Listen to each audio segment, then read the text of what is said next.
The following program was produced by an independent community producer. The opinions expressed do not necessarily reflect those of the ECAT staff or board of directors. Good morning, good afternoon, good evening, good night. It's the Ron Van Dam Show. Hold on tight, things can get a bit weird, if you like that sort of thing. Hey, welcome to the program. I can't believe you're here. Didn't you have anything else to do? Wow. I guess I'm honored that you're taking the time to watch this. This is going to take about half an hour. It should be the oddest half an hour of your life so far, in a way, in another way, not so much. It's great to see you, though. I can see you right through that cable box Verizon Comcast thing. There's a little dot on the front of the modem. That's a camera. I don't know if you know. Oh, I'm not supposed to say that? Okay, sorry, never mind. But I can see everything you're doing, and you're looking fantastic, and I wish you would put some pants on. I'm assuming, and I'm probably right.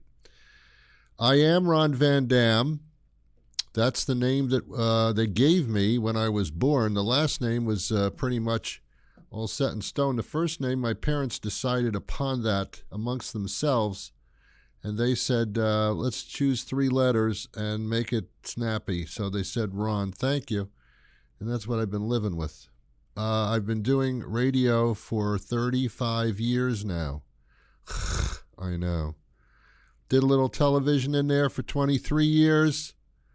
Owned a video production company for about 20 years. And now I'm still doing radio, and that, you know, with the podcast thing, yeah, it's that too. But we're on some syndicated stations and iHeartRadio and all those things, and Amazon Music and Stitcher and SoundCloud and iTunes, Tune In, Tune Out. Pandora, not the jewelry company. I don't go there. That's the music thing. All those things. All those things. Anyway, thanks for being here. I wanted to mourn, not in a horrible manner, but I'd like to mourn the passing and the end of libraries. I am so sorry to announce this. Now, it depends on where you live, but many of the towns and cities can ill afford to have libraries anymore because they're brick and mortar facilities, but they cost a lot of money. And unfortunately, because of technology screwing up our lives once more, they have come up with a way to make libraries obsolete. If you want information on anything, and I mean anything, you no longer have to go to a library. You can do it on your little tiny computer phone or your desktop if you happen to be archaic about it. It's all available in this tiny little box. Why go to a place? And that's where we're at these days, because technology, as wonderful as it is touted to be, also destroys our society as we know it.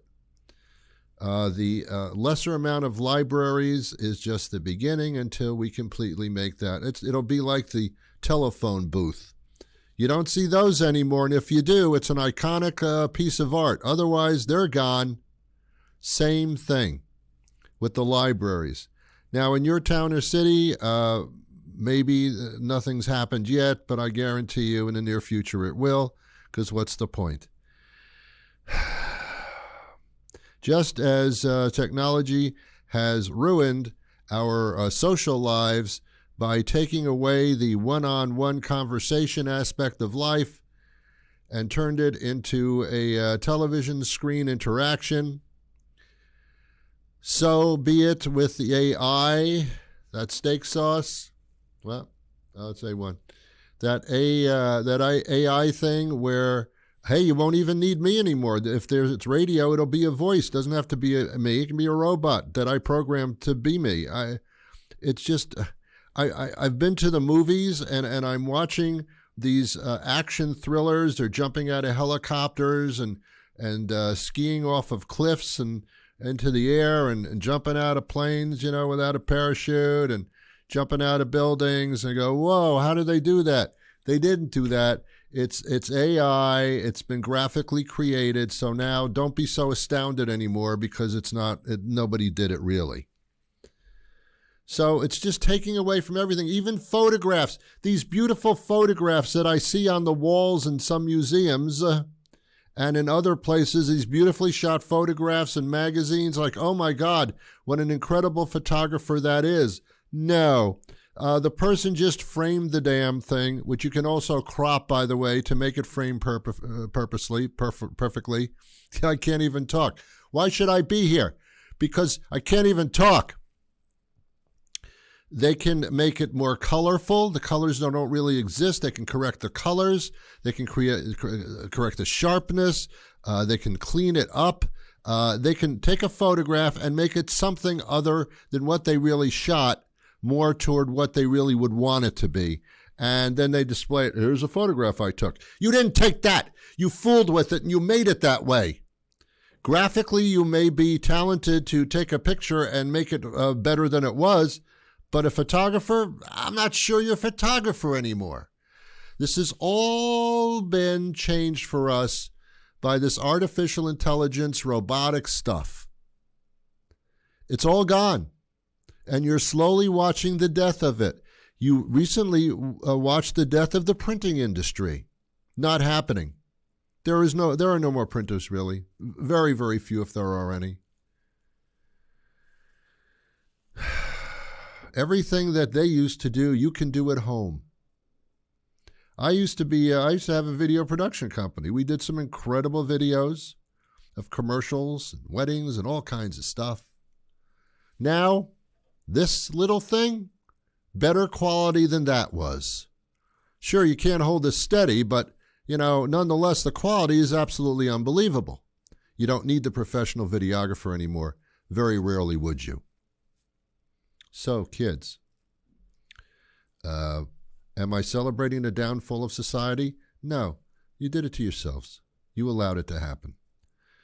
But look, getting back to the subject matter, no more libraries. And there are libraries, but you're watching them. You're watching the slow, painful decline and death of libraries. And I'll tell you, when I was going to school way back in the 16th century, Columbus and I, no, that was prior to that. Columbus and I used to go to the library together, and Jesus and I used to go to the library on a Sunday, and we just hang out. So we used to go to the library, and we had to look stuff up. If someone said, "Do you know the answer?" No, I have to go look it up. I don't know. I'm going to the library Sunday. I'll take a look. And they had little things called microfiche, these tiny little fiche. And they would be on slides, and you put them in a machine, and you could look things up. It was quite archaic. There's no question about it. And then we'd look things up at the Dewey Decimal System. I don't know who Dewey is, but he for some reason did a decimal system with organizing the books.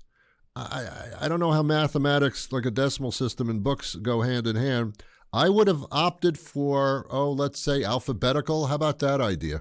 Well, no, it's too easy. Ron, let's do a decimal system. Screw everybody up. You have to figure out where the book is. Makes it more fun, like a scavenger hunt. So I wasn't big on libraries. I went every once in a while. When I went to college, I went to a library, and I didn't know what I was doing there. I think I just went to the library just to be there, and I had nothing else to do at the time. But what I loved about the library when I did go throughout my life was, well, let's put it this way. There are two places on the planet where you can go for complete solitude, where nobody is going to bother you, where the rule is, leave these people alone. Don't talk to them. Don't interact with them. Leave these people alone while they're at this particular location. There are two locations that fit that bill. One is the library, where if you talk too loud, people will actually shush you. Shh. Shh. They will, and you can do that. I mean, otherwise, if you did that in public, someone would hit you in the face. How dare you tell me to shut up? But in a library, I'm sorry. Shh. Shh. And you put your finger up against your mouth. It's double the shut up. Shh. You can't talk in a library. You can go like this, but you can't talk. Some people eat a sandwich in the library. Shh, stop chewing so loud. I'm trying to read this thing.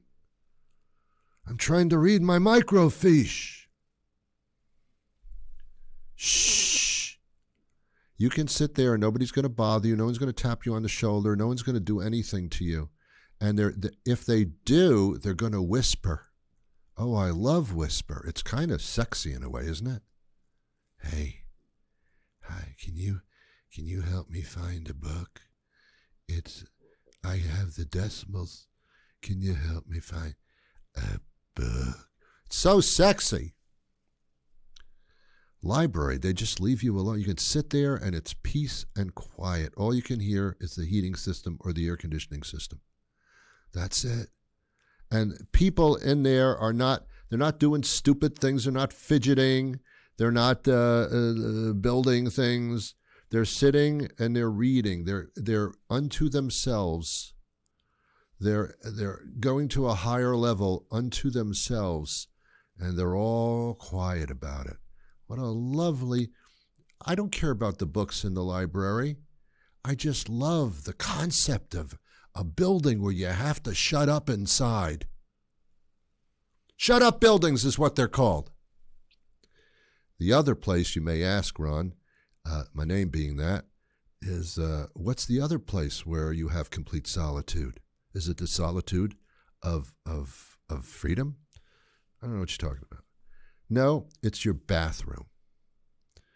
It's your bathroom. Public bathrooms, somewhat, not so much. They're pretty noisy and pretty disgusting. But your own bathroom in your apartment or your home is the fortress of solitude. Now, and there's a place to sit down. You can sit on the toilet. You don't have to do anything, but you just put the lid down. Have a seat. Enjoy. Have a seat. You can read. Just meditate. Turn the water on the sink. It's like a waterfall in the background, this shushing noise. It's very, very peaceful and very calming. And just sit there with your arms outstretched and go, Om, Om. Just sit there. Now, every once in a while, there may be a knock at the door, but most bathrooms have locks on them. So they can't get in if they want to. They'll jiggle it, they'll get jiggy with it. And then they'll pretty much, knock on the door. And you say, I'm in here. I'm in here. Occupado. And they won't bother. They go, oh, I'm sorry. They get so embarrassed. Oh, my God. Oh, my God. I knocked on a door where someone was taking a crap. Oh, my God. I'm so sorry. Oh, can you ever forgive me? I must go to church to confession. I ruined somebody's experience on the toilet. Oh, I can't believe this is so embarrassing. They will repent. So those are the two places of solitude. Now you're taking away, the bathroom's going to be there. It's always going to be there. But the library, you're taking the library away from me. You're taking the library away. It's a community thing. Protect it as best you can because that's on its way out. This little thing, and I hold it up again for demonstration purposes, also because it's TV and I might as well use it as a visual medium. This little thing is taking over the world. How many times have you left your apartment or your house or your dwelling and you didn't have your cell phone with you and you forgot? And you get in your car or in your bicycle or in your whatever, and you're like about half a mile away, and you go, oh my God, I don't have my cell phone. This you actually slow down, and you have to decide: should I go back and get it, Or should I be bold and take my chances of no communication skills whatsoever? I'm going to be living by the skin of my teeth. These things. I may survive and I may not. If I get into some trouble, I'll have no way of contacting anybody. My lifeline to society is virtually cut off at the knees. What should I do? Half of us go back and get our cell phones. The other half, those are the survivors. Some people feel the same way about their little water thermos bottle things, that you fill up. Those things. You take them everywhere you go. Everywhere you go. Oh my God, I forgot it. Oh my God. Oh my God. I'm going to be dehydrated in 23 seconds. My security bottle is not here. Your water bottle, your cell phone, that's about it, man. That's all you need. I don't need anybody else. I don't need anything else. Just my water bottle and my cell phone. Leave me the hell alone. So I mourn the slow demise of the libraries. Sorry. Good to know you. The other thing I wanted to talk about today, this being about halfway through the show, thanks for making it this far. I wanted to talk about what the world needs now, and it's not Love, Sweet Love. That's a song, by the way. Generation Gap. Generation Gap. Ron, what do you mean what the world needs now is Love, Sweet Love? What are you talking about? They were the lyrics to a song. I think it was Dionne Warwick. I'm not sure. I think it was a Burt Bacharach song. I'm not sure. But you don't know what I'm talking about if you're of the Generation W or Generation X. I, of course, am the Generation P. That's what I get up at 3 o'clock in the morning to do.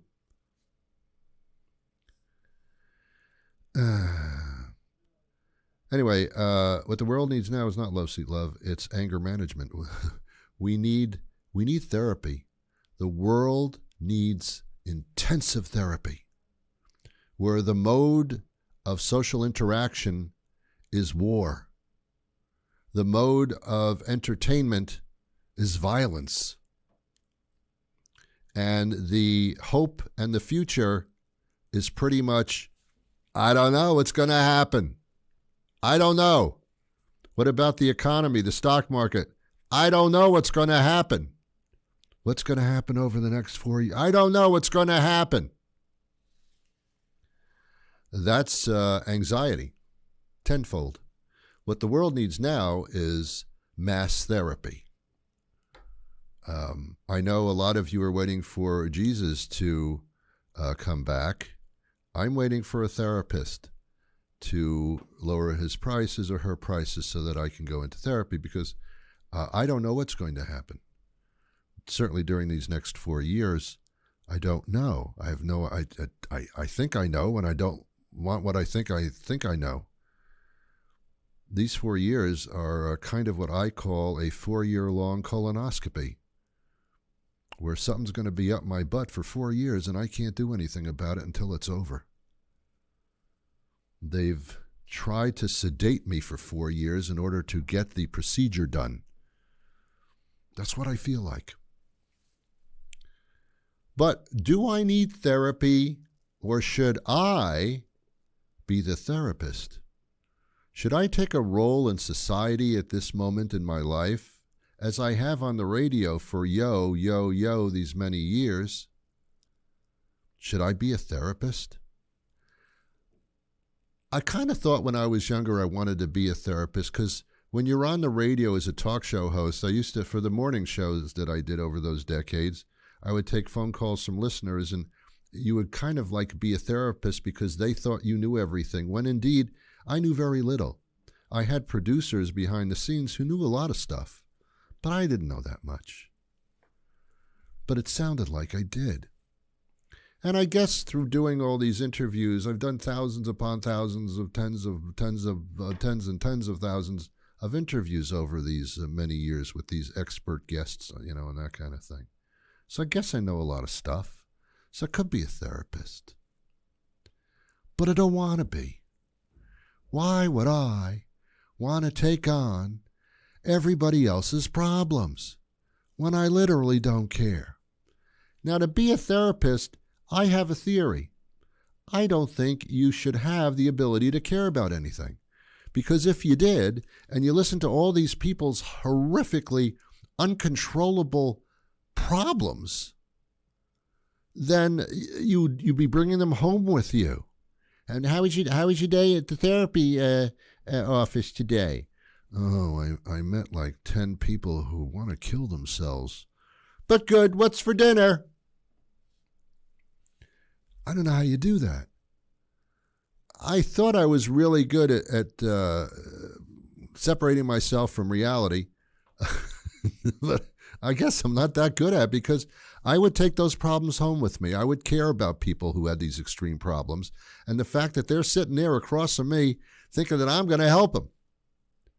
Because here's what I learned about therapy, and I was actually taught this in school because I did the sociology route in college, and I was taught, without question, that the individual who needs the therapy is the very and only individual that can help themselves through therapy. And you do that with one simple rule. Whatever they say to you, turn it into a question and keep the conversation going. Because the point of this is for them to discover themselves, for them to make the discovery, not for the therapist to say, well, you should do this, you should do that, maybe, you should do. It's for the patient to actually discover for themselves. It's a lot more powerful and sometimes the only way to get through this. For example, the patient says to the therapist, which would be me, says, I hate people. I just hate people. I hate people. And I would say as a therapist, why do you think you hate people? Whoa, Ron, whoa. And the guy would say, assume it's a guy, would say, I don't know why I hate people. Maybe it's because I've been disappointed by them for most of my life. Oh, really? Why do you think they've disappointed? How have they disappointed you? Well, I've expected certain things from them, and they end up kind of screwing me in the end, and it's just shocking, and it's just horrible. Well, why do you find that shocking? Well, because I don't expect them to let me down like that. Why do you think they would let you down? All right, I'm noticing all you're doing is just taking what I say and turning it into a question back at me. That's right, because I'm an effective therapist. And by the way, our time is up. What? I'm just starting to discover myself, and now the time is up? Yeah, it is up. I mean, unless you want to pay me overtime. But no, you can't. You can't be here anymore. And that'll be $300. For what? You turned all my stuff into questions and threw them back at me. It's what I do. I guess I could be a therapist in that way, I suppose. But I don't want to be. I can't put up with everything. It just doesn't work out. I think it's basically anger management that people need. I think people are just angry. They're angry. They're confused and they're angry. And I get it. I understand it because I'm confused and I'm angry. Are you confused and angry?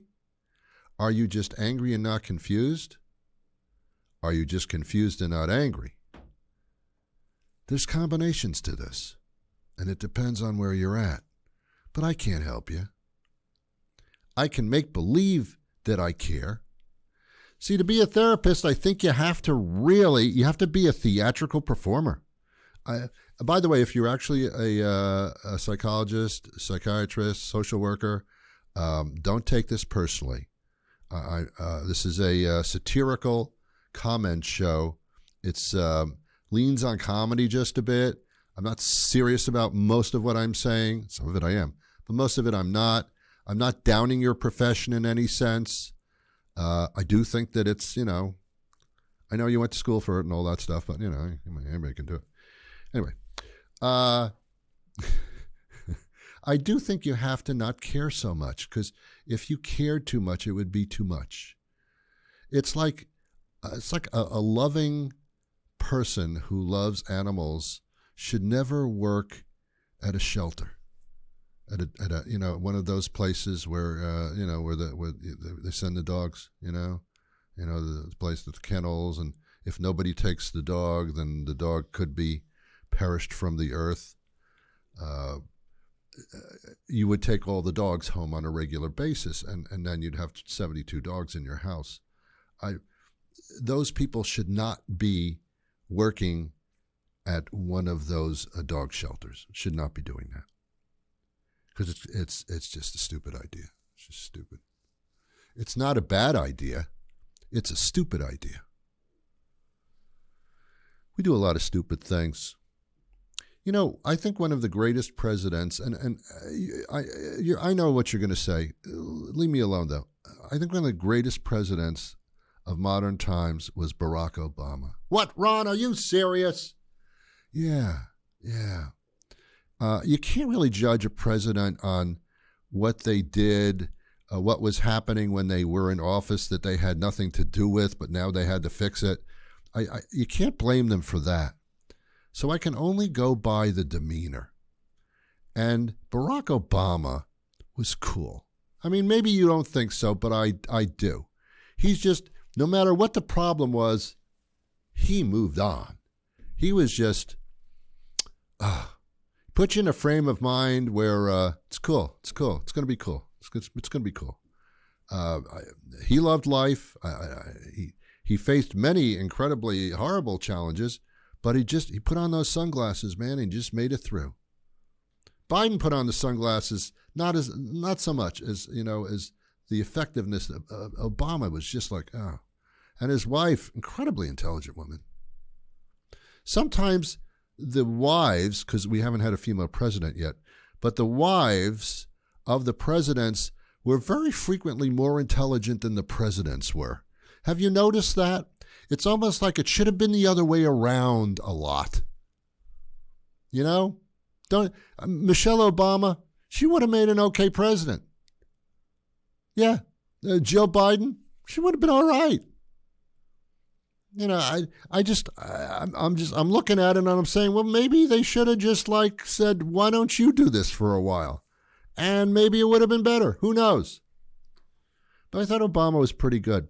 There's one thing that he said that sticks with me, as if my father said something to me that stuck with me, which wasn't really the case to any great extent.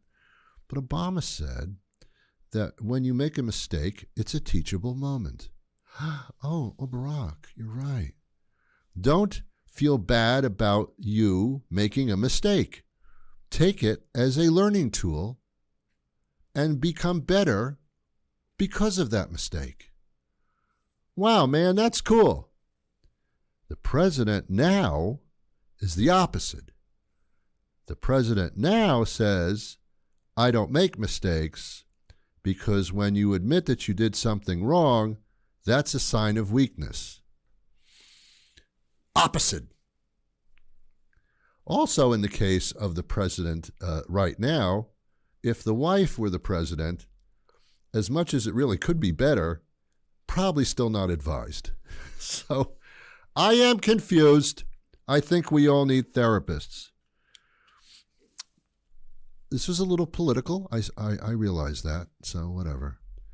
All right, I'm out of time for today. I'll be back again next week if they let me in here, and we'll see what happens then. But, until that time arrives, I wish you peace.